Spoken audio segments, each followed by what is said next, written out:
Hey, folks, welcome to a new episode of the Whiskey Ring podcast. Today, I'm thrilled to be bringing you a fairly new topic for me. It's one that I have not really explored, but I'm very excited to. And it's all about French whiskey. And to talk about this, I have two people who I can't think of who are better suited to talk about this. We've got Marion Attardi from uh, two places, really, from La Maison du Whisky, from La Maison and Velliere, and behind the Version Française product. As you can hear, my pronunciation is not great, but we're going to go with it. And we've also got Matthieu Acar. He is also involved with French whiskey. He's written a book on the subject that I hope will have an English translation soon, if it doesn't already, and which I can pick up and read. So, Marion, Matthieu, welcome on. Thank you. Hi, Hi, thanks for having me. it's good to So, be here. this episode came about because I got exposed to the Version Française whiskey uh, project, if you will, through LM&V. And you can listen to a previous episode we had with Kate Perry from LM&V. That was particularly on Hampden Estate, but we also spoke a little bit about the larger company. Let's just reintroduce both LM&V and LMDW for the audience and for your role, Marion, and then Matthieu, will have you introduce yourself as well. Yes, of course. Uh, just to introduce a bit La Maison du Whisky and La Maison and Vellier. La Maison du Whisky is a company, it's a French company created in 1956. And it was first, and it's still, but a distributor, so mainly bringing some whiskies from Scotland to France. They started to import Japanese whiskey as well, whiskies from all around the world, but also other kind of spirits, so rums, tequila, mezcal, all kind of spirits. We do have sake and beer and wine as well. So it's kind of very diversified. But La Maison du Whisky has also so many other activities because they are also organizing the Whiskey Life Paris. So basically one of the biggest spirits events in the world, which takes place at the end of September. And it's like Disneyland Paris, but for old people, for grown-up people. So it's just like amazing. You have so many things to see, so many things to try, so many things to taste, with like a very nice environment. So absolutely great. La Maison de Whisky has also a whiskey magazine, France. So basically, takes this role of speaking about the category and explaining things. So many other activities. They have also 3 shops in Paris and a bar. And Matthieu is actually running everything in this category. We have as well a part in Singapore. It's kind of huge. And 15 years ago, La Maison de Whisky decided to start to develop its own product. And they created a range called Artist, which is dedicated to single malt Scotch whiskey. And they realized that with Vellier, which is an Italian company, they actually did kind of the same thing, that they did a bit of independent bottling. And Luca Gargano and Thierry Benita started to join their forces, and they created La Maison and Vellier in 2017.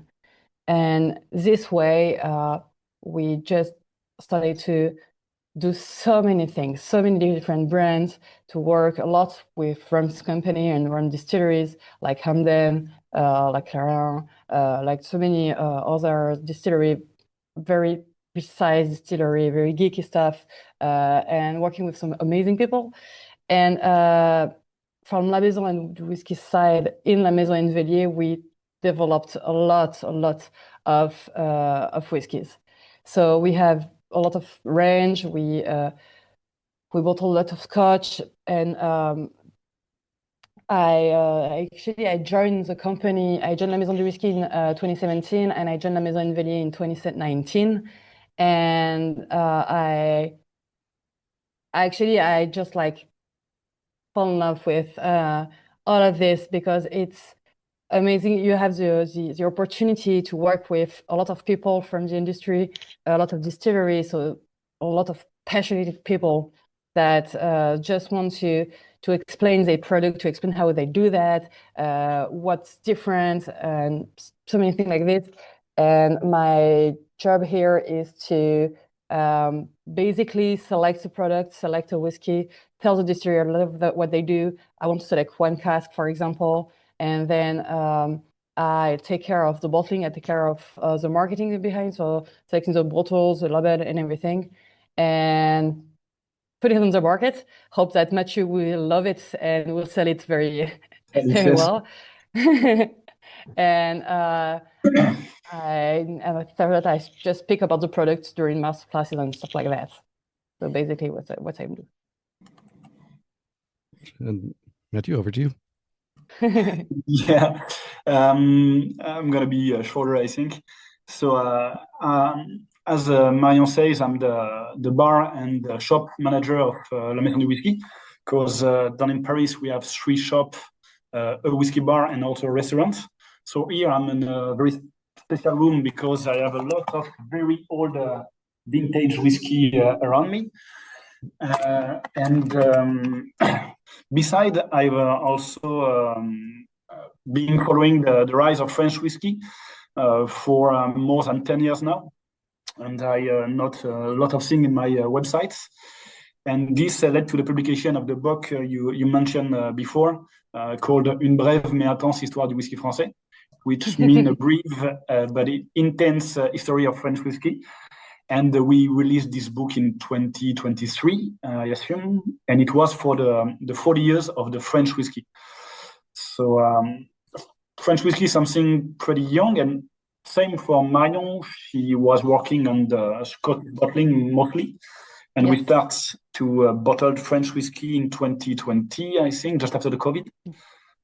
So it's something, very recent for us.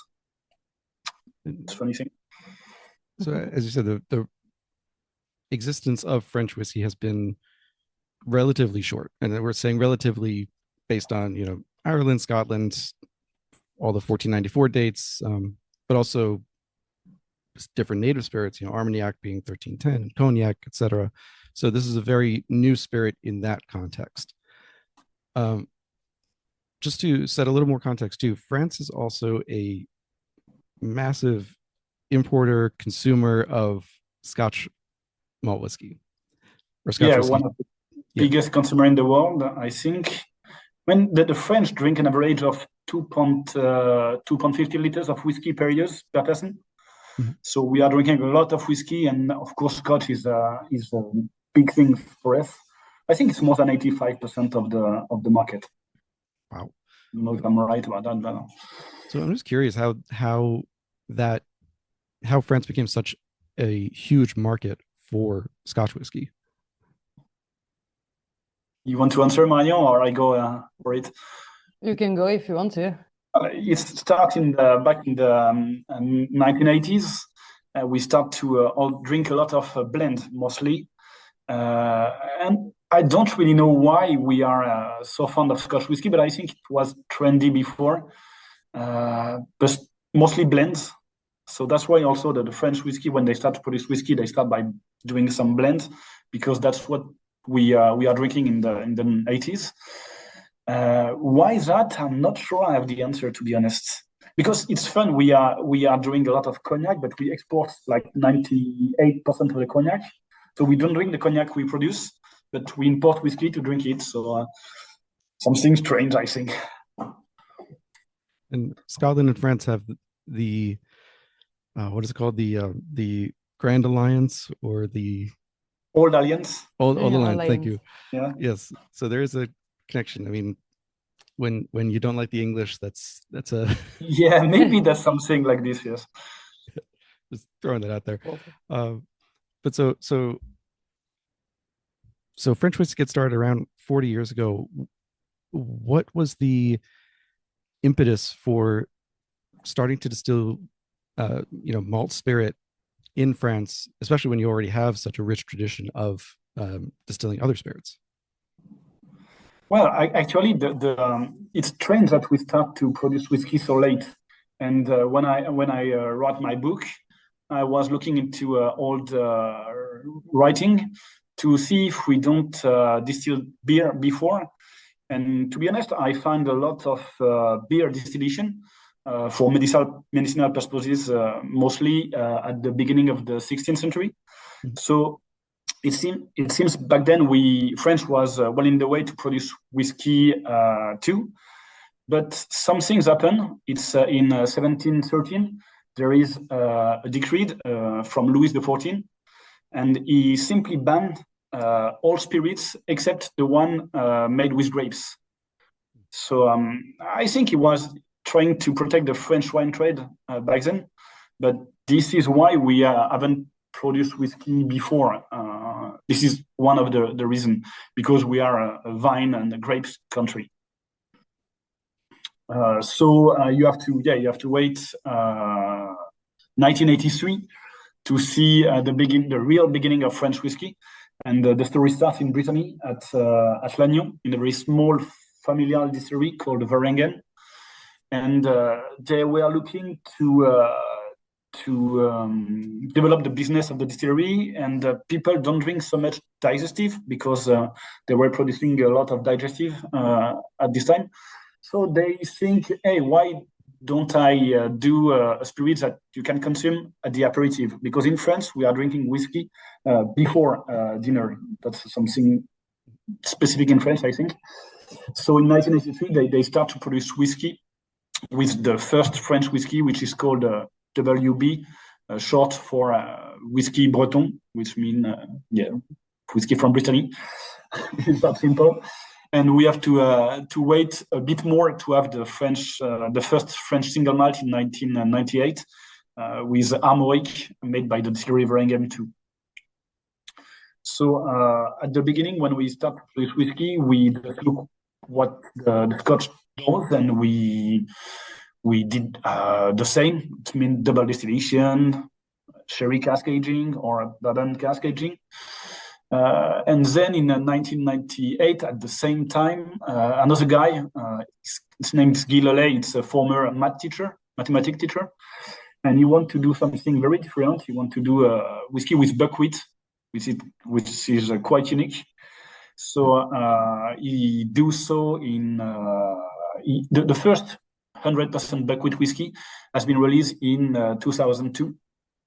And so these two guys, the pharmacist from Lannion and the former math teacher from Quimper, from Plomelin, open all the possibility of French whiskey. So this is something interesting, that we don't have a French whiskey style. We have so many kind of whiskey, because then we are starting producing whiskey in Alsace, so in the very east of France. Mm-hmm. And today, this is 160 distillery producing whiskey in France. So you might think it's a lot, 160, but if you add all this production, it's the same of a small distillery in Scotland, because French producers are very, very small.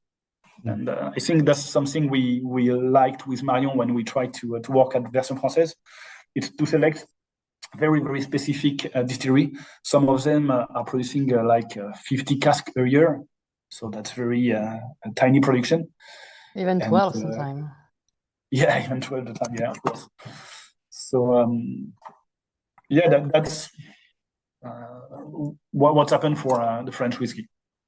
I said it's a brief and intense history of French whiskey. Yeah, very intense, because actually the boom of French whiskey started in 2015.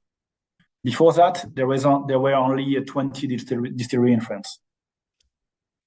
So in some ways, I always like to put kind of timeline comparison. So the boom of French whiskey is around the second wave of craft distilling in the U.S., and maybe like just after the first craft boom in Scotland, when you see more of the newer distilleries being built there as well. So first of all, I loved the insight into French drink culture. You're drinking whiskey before the meal, because I think we take it for granted in the US. It's usually after the meal, or it's as I said, more of a digestive type drink. as opposed to imperative. You did say, Matthieu, that you being French whiskey, you treat it like you took on this a lot of the things Scotch whiskey makers were doing, but with the caveats that you have much smaller distillers and much smaller capacity. What other things kind of were adaptations that had to be made for French whiskey makers taking in a Scottish tradition? You mean what do the French whiskey producer do to be like the Scotch, or in another way to do something different? More, what do they do differently? Like, pardon me, that they take in the tradition that you said of double distilling, the sherry and bourbon maturation, but then you've got your own traditions of the smaller things. So, what are the other things that make it different? Yeah, we innovate at each stage of whiskey production, I think. First, the grain. We are not using only barley. So I talked before about the buckwheat, which is quite unique. But in France, you also have whiskey made from oat, spelt, wheat, corn, of course. We do have our own bourbon whiskey down in the south. There is a lot of different kind of grain we use, and I think because we are wine country, and when you love wine, I mean, if you drink a Chardonnay, you don't drink a Sauvignon. It's not the same. So we like to play with the raw materials and to change the raw materials to see what it tastes then. So this is, I think, one innovation. Also, we have there is a lot of brewer who start producing whiskey in France, because when you are producing beer, you're halfway to produce whiskey. Basically, you just have to distill all that and put it in a cask for at least 2 years, and you have something like whiskey. So the brewer love to work on wide and long fermentation. Usually in Scotland, the fermentation is around 2 to 3 days. In France, very often you find fermentation for more than a week. Some of them are more than 2 weeks. So very long and wild fermentation, producing a lot of aroma in the whiskey. So I think this is unique too. Then you have the distillation, and for the distillation, we used to, like you said before, I mean, we are producing Calvados, Cognac, Armagnac. So we add a lot of stills everywhere in the territory. So we are using very different kind of stills. We are doing like copper pot still, but also small column stills, 18 round stills, many kind of stills, producing very different kind of aroma. And actually, we have a small story about that, because Marion did something very fun. She distilled one wash in 11 different stills. So that's something interesting to see how the still have an influence on the taste of the whiskey. And then something very obvious, but in France we have a lot of cask, a different kind of cask. So we don't have to import sherry cask, because we have a lot of wine cask, very different kind of wine. We also have very nice forest. So French virgin oak are very interesting too. So at this stage we innovate, I think, a lot.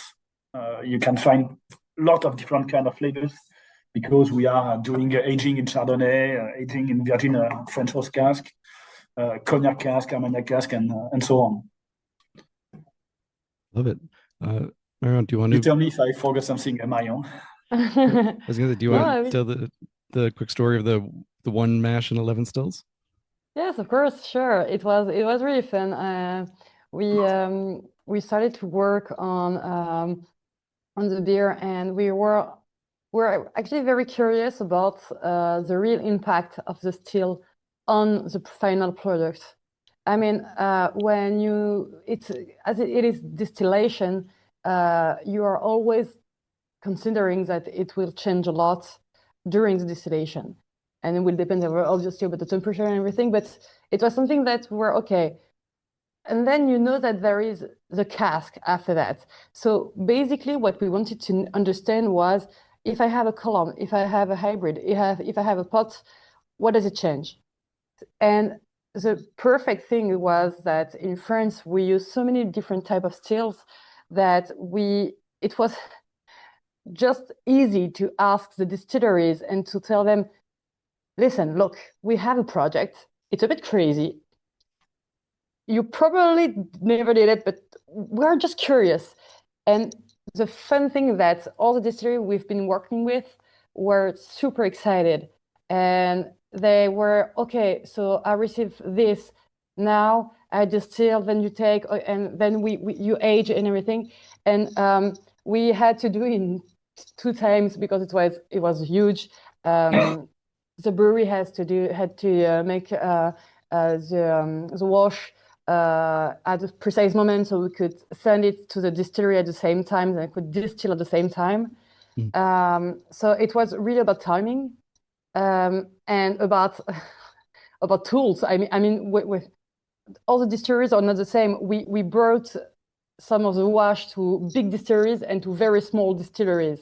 Some of them are just 4 type of stills under a roof. That's it. There is nothing else. And so they make the distillation, and we had the chance to take everything, send some samples to the laboratory so we could check the different analysis and compare. So it's in this way we discovered that an Armagnac still, which is a column, a small column, is column, has so many esters, and it's just like a bit of under the pot still, but it's super concentrated. And after that, we just aged all the liquid in the same type of cask, so the comparison could be done during the aging as well. And well, the project is now almost 3 years old, so we'll have very soon some whiskies to try. And the next step is really to take samples, to invite all the distilleries so they can actually check what they did and what the other distillery did, and just share together. It's really about an experience. I mean, it's for everybody a way to discover something new, and everybody was very happy about it. So we can't wait. And I think you can do this only in France, to be honest, because 11 kind of still very different. You can't find it in every country, I think. It comes from the tradition, because we have a so huge heritage of distillation. Yeah, I mean, the closest thing I think of is just that I know from speaking to many distillers in the US that there is a desire to do a similar type of project where you have one mash made and then give it to a number of different distillers in different states, different climates, different terroirs, if you will. And it's never gotten off the ground. And I think my initial reaction is simply that because you have the organizational capacity of an LMDW and LM&V to, Marion, as you were describing, the timing and logistics to make this as accurate as possible, let alone just getting it to 11 different producers. So, we need someone like that over here to do the same thing. Otherwise, if you want to, I can take care of it. I loved it. I can definitely talk to some people about that, because it really does. We want to make that happen. The nerds among us want that to happen. We know there's a difference. We know it's going to be different, but actually executing it and having the scientific study behind it, we just haven't been able to get there yet. So anyway, we've got limited time today, so I want to keep moving forward. We can always have you guys back and have questions afterwards, but I definitely want to give an overview of what French whiskey is and where it is right now, so people can start to appreciate it as I did through exposure to this product. As a side here, would you consider there to be kind of heritage distillers in France for whiskey? Like, here in the US, we have the Beams, the Heaven Hills that have been around forever. In your case, it would be around for 42 years and not 100, 200. But do you consider that first family and then Armorique to be heritage, or are they just simply the older guard? Well, that's a good question. I don't know if we can talk about heritage as it is for Beam or Heaven Hill, because well, it's yes and no, because Varangian distilleries they start producing spirits in 19 1900, so more than a century before. But they start producing whiskey only for 40 years. So for now, this is still the same generation producing whiskey at the Marion distillery. So I don't know if we can talk about heritage for that. Good question. I don't know if you have an opinion, Marion. I think you're right. I mean, we have old distilleries in France and old distillery that used to distill some other products than whiskeys, but considering whiskey, I'm not sure it's really, it won't be the same. It's not, I think it's a bit young today to consider this for French whiskey. I think you can consider old distillery in a heritage in an old distillery, but not for this product. Yeah, but in another end, the heritage comes from a very long tradition of producing brandy and fruit spirits. So we definitively use that savoir-faire to produce whiskey, but this is something else. So, as we said already, French whiskey took some things from Scotland, but clearly there are a lot of things that are your own. Are there regulations and or laws in place that define French whiskey as we would think of the SWA or bourbon, legislation here in the US? This is for you, Matthieu. Andre. Yeah, well, it's quite complicated. When you talk about regulation and French, it's always something complicated. But just to say, we have the European legislation for the whiskey, and this is a very permissive legislation because you can distill around 94 ABV, and you just have to age it in a wood cask for 3 years, and it's okay to make whiskey. So if you want to distill rice like a vodka and put it in a wood cask, you can call it whiskey. So we need a regulation, and we have a federation in France working on it. But to have everybody agree to the same legislation is very complicated, to be honest. And I don't think we will have a French whiskey legislation before at least 5 years. However, we have two legislation. I think we said PGI. In fact, it's like AOC, but it's geographic regulation. Sure, like geographic indicator and sure. Exactly. And there is one for Brittany, which has been adopted in 2015, and this is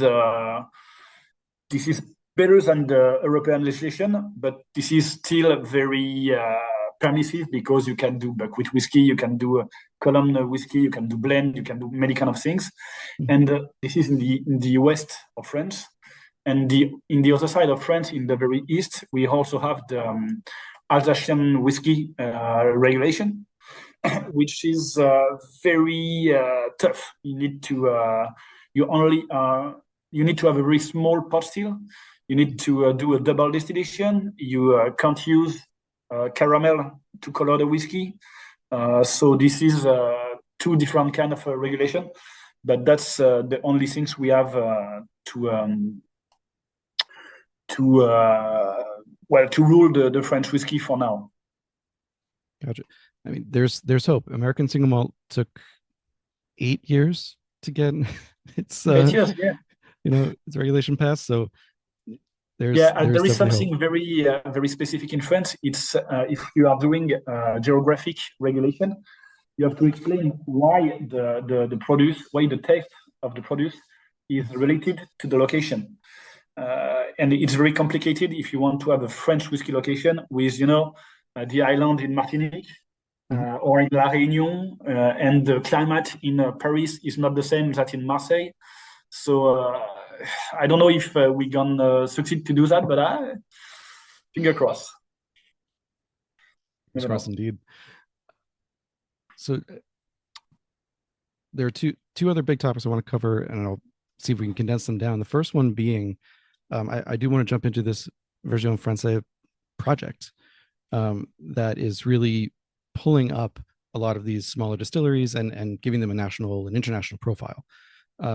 Marion, as of October of last year of 2024, you bottled 30 plus casks so far of French whiskey, from new ones, from the pioneers, and all that. I've gotten to try 5 of these producers.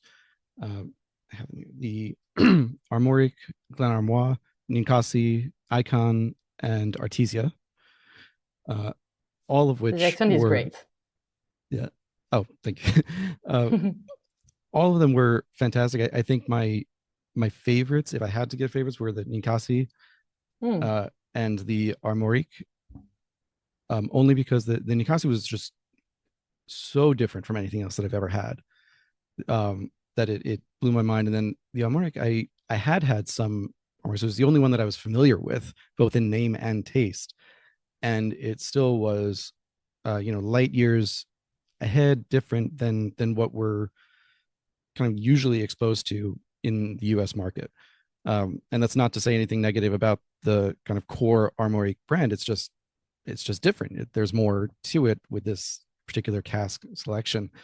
So with 160 distilleries making whiskey, a lot of them smaller, not necessarily having a lot of production, what was the process of identifying these distilleries and producers that you wanted to work with?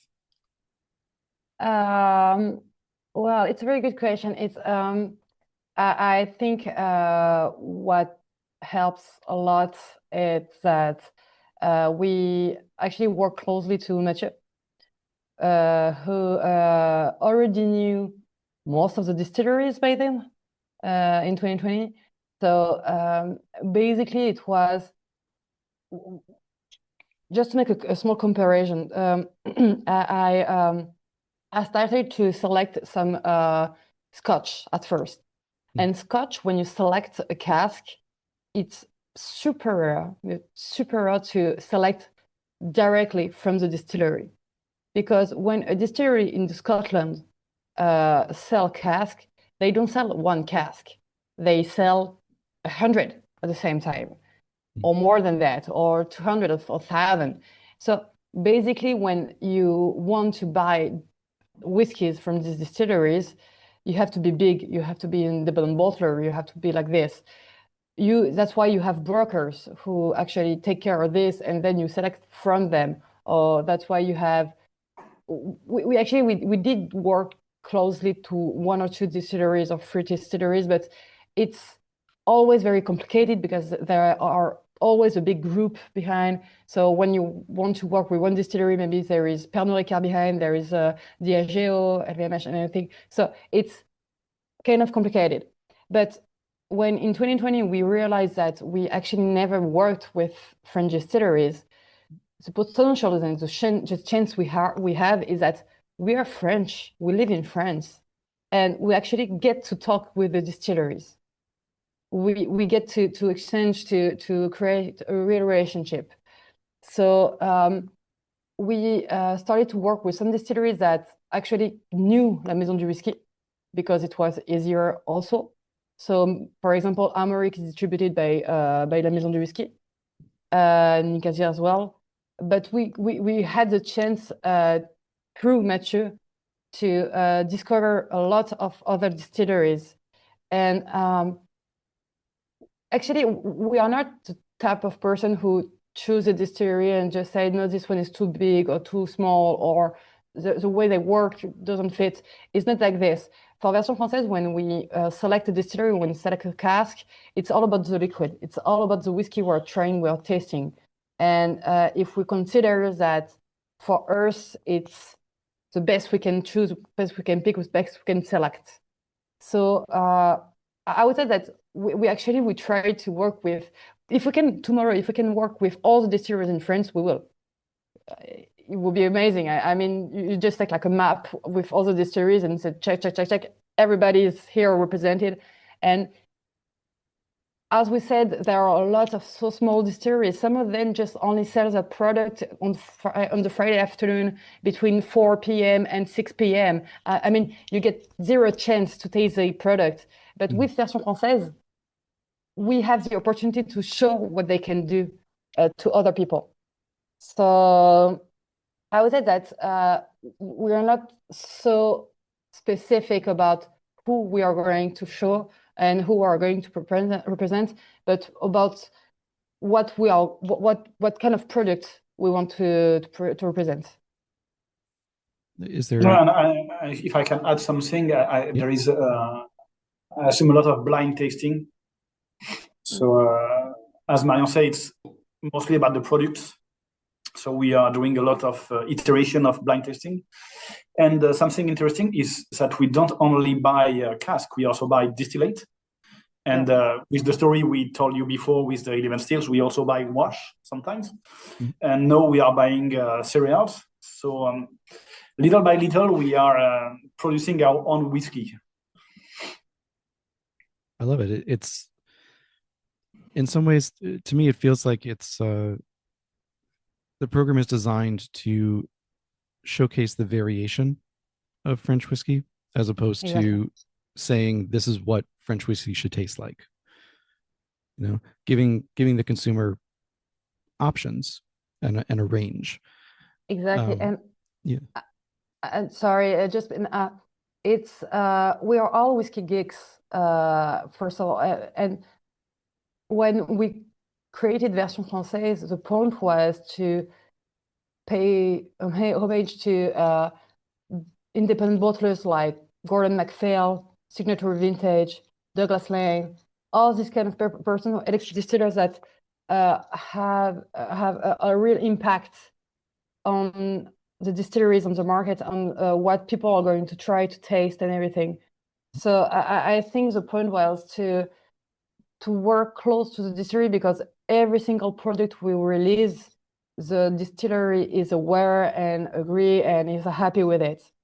And at the same time, it gives us an opportunity maybe sometimes to age the product in a different type of cask that the distillery wouldn't have chosen for its own juice, because it's not what they were thinking about at first. For example, some of the distilleries in France only want to use French wood. So basically sherry cask, it's impossible for them. Or some other just want wine cask, so bourbon cask is impossible. So it's really something about create an atmosphere like something very different. And to be honest, to have fun a bit as well, because you have the chance to work with some oak suppliers, very precise, that are super specific on each cask, and with a distillery that is very curious about the result, and we have the chance to try some new stuff and to release some very old or new or original cask. So. Yeah, exactly. We don't just buy a cask. It's more every Version Française bottling is like a small partnership with the distillery. It's very important for us. Yeah, I love that, because we usually talk about independent bottlers. There's that dividing line of, do you want something that's the core, that's going to represent exactly what the distillery makes, or is it something so far out that it's interesting for that factor because it's so out there?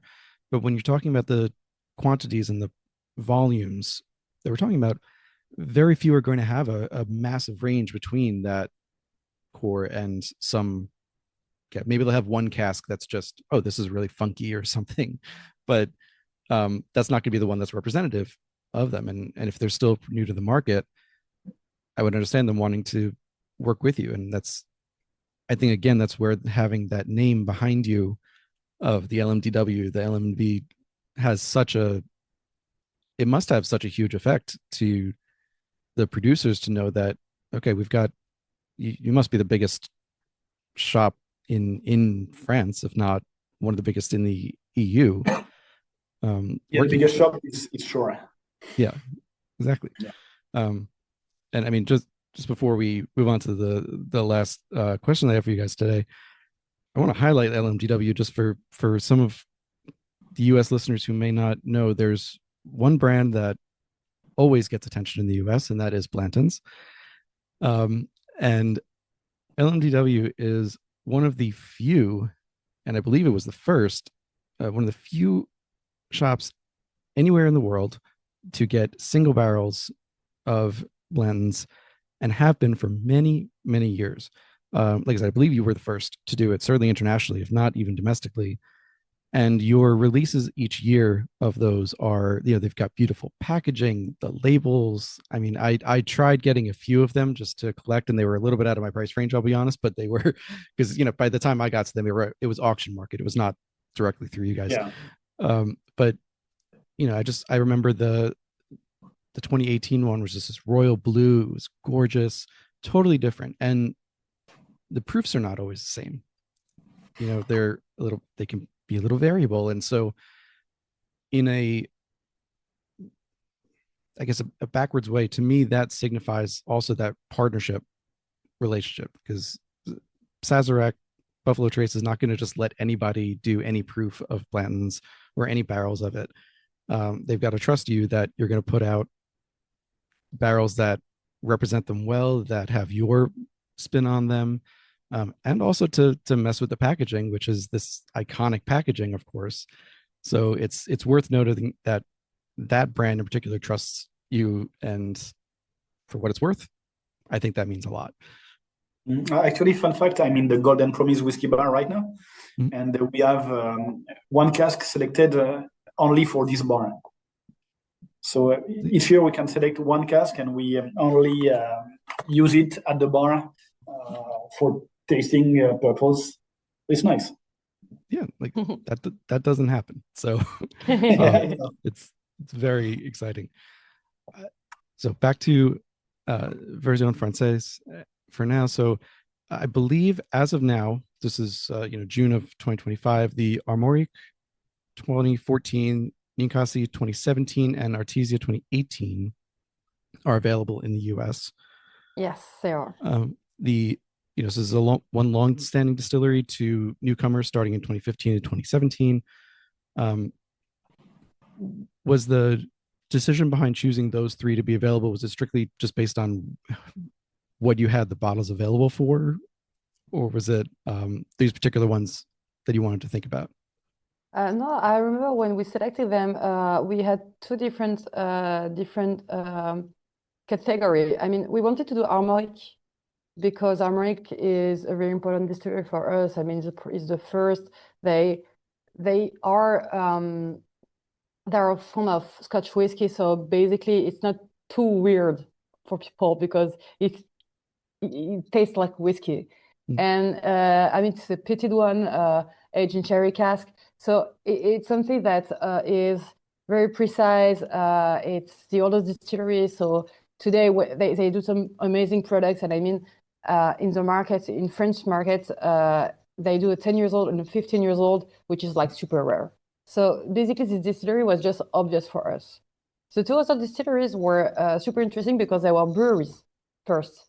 And so it was kind of nice to get something from two other regions, very different, and distilling on different type of stills as well. And Ninkasi was kind of great because, I mean, Ninkasi has a kind of nice story with US because, I mean, it's all about that and a very nice trip there. And so, and they're very precise in the type of aging. So we wanted to show something different because the aging in cognac cask is very French, very pure, and it was something very different, a very different style. And the Artesia, it was more about, I don't know, it was more about a different kind of tasting. It was kind of refreshing. It was a bit, I don't know, tasted like cereals, which was very interesting. Yeah, it's the only one which is made with column steel. Yeah. So it's very unique. Gotcha. As I said, just as Marion says, when we send you the Armorique, you have the. Armorique follows this tradition. So this is the French whiskey, the first way of French whiskey, you can say, just like the Scotch. Mm-hmm. And then you get Ninkasi, which is funky aging. Well, funky, it's cognac cask, so you don't see that so much. Oh. And you can try another kind of still with the Artesia. because it's bourbon aging, if I remember correctly. Yes, but it's Colon Still and in the north of France. So three very different French whiskies. Very different. And I know they're not available everywhere just because there's a limited supply of them, but I want to note also they're not exorbitantly priced either. This isn't, I mean, I appreciate it. It's, you know, so for just the last few minutes I have you both, I wanted to ask about, it's a two-parter. So the first part of the question is, what has the reception been domestically and internationally for this project, the whiskeys you're bringing out? And the second part of that is, how do you deal with the domestic versus the international market when talking about the whiskeys in this project? Do you want to do the commercial point of view? Yeah, but I mean, I can talk domestically because I'm not, I don't know so much about the exports. But domestically, it's fun because when I start looking into French whiskey more than 10 years ago, I was the strange guy of La Maison du Whisky, so the one who drinks things weird, because French whiskey, people don't see that with very good eyes back then. But as we said before, we started to produce bottled version Française just after the COVID.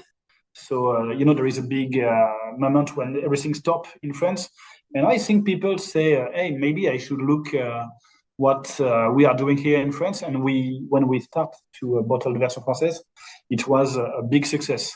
And I was very surprised, I remember, because the first 5 casks were sold out in like a month. So, I mean, domestically, the things, the French whiskey is very dynamic. And today, the France is like a big market for whiskey, and the French whiskey is only 1% of the whiskey we are drinking right now. But 5 years ago, it was nothing. So I'm sure in 5 years, it will be maybe 6% of the consumption will be French whiskey in France. So there is a very good dynamics around it. And I think, it's going to be things going to be well for French whiskey. That's my opinion. I think you're right. We have to, and internationally, it's super interesting because we French people are famous for cognac and armagnac. So basically, people know that we can do spirits. They are kind of curious. And basically what we try to do is to make them taste blind taste. I mean, it's what works every time, because it's when you don't know category, you're kind of skeptic. But when you don't know what you're tasting, most of the time people are like, it's super good. What is it? It's French whiskey. We even do, to say the variety of French whiskey, as Matthieu said earlier, we even do whiskey from corn, so a bourbon-like but in French way.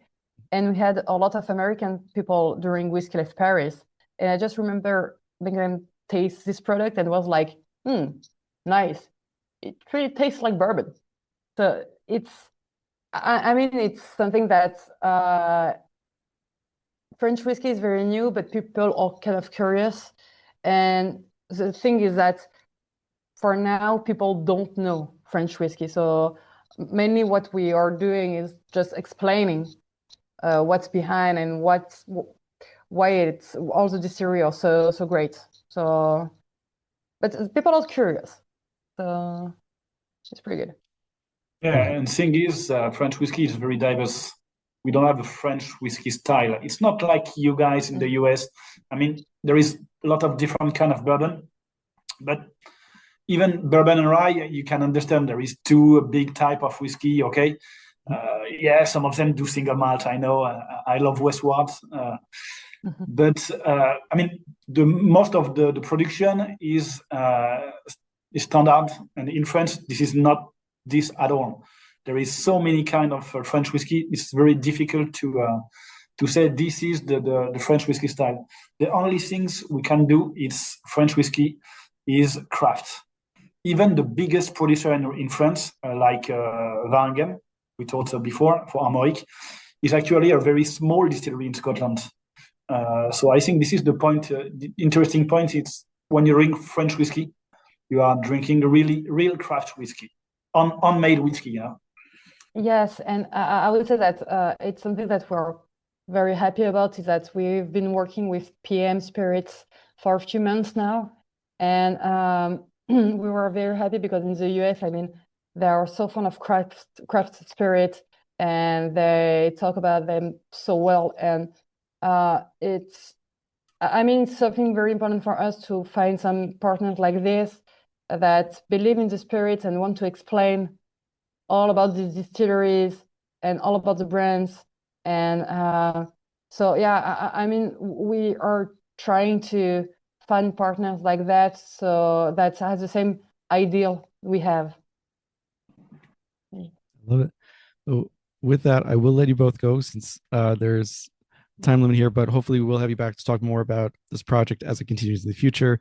And at minimum, we'll have you back at 5 years or less, actually, to talk about how that 11 distillery project went as well. With pleasure. So Matthieu, Marion, thank you both so much for taking the time today to give us really a primer on French whiskey, where it is, where it's going, where it came from. It's been a real pleasure. I'll catch up with you both on email so you can head out. Thank you, David. Thank you so much. It was so fun. Have a great day. You too.